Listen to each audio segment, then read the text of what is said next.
എന്താ കുട്ടി എന്റെ പെട്ടിയില്? അതൊക്കെ ഒരു സാധന. ഇത് നമ്മളൊരു ഗെയിമാ. എന്തൊരു ഗെയിം? ബോറടിച്ചുമ്പോ കളിച്ചണ ഒരു ഗെയിമാ. എങ്ങനെ ഇപ്പൊ കളി? ഇതിപ്പം ഇതൊരു കിറ്റ്. ഇവിടെ ഒരു പ്ലേറ്റ് ഒരു സാധനം വെച്ച് പ്ലാസ്റ്റിക്. ഇതൊരു കോട്ട്. ഇത് കട പോയാ കിട്ടും. ഇത് വെക്കുക ഇങ്ങനെ ആണോ ഗോള്. അങ്ങനെ ഗോളിട്ട് കളിക്കുക.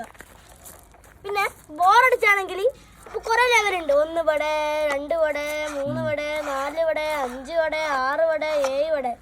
അങ്ങനെ ഇത് കഴിഞ്ഞാണെങ്കിൽ പിന്നെ ഇതേപോലെ 1 വട, 2 വട, അങ്ങനെ അങ്ങനെ. പിന്നെ ഇനി ഇതിപ്പം കിട്ടുന്നില്ല. ഞാൻ ഏറ്റവും ഹാർഡസ്റ്റ് ലെവലാണെങ്കിൽ ചെറിയൊരു ഗ്ലാസ്സോ അങ്ങനെ എന്തെങ്കിലും എടുക്കുക. എന്നിട്ട് ഇതേപോലെ അണ്ടുക. അങ്ങനെ ഗോൾഡ്. അപ്പോൾ എങ്ങനെ ഉണ്ട് ഗെയിം? അടിപൊളിയല്ലേ? Super super. Like and subscribe.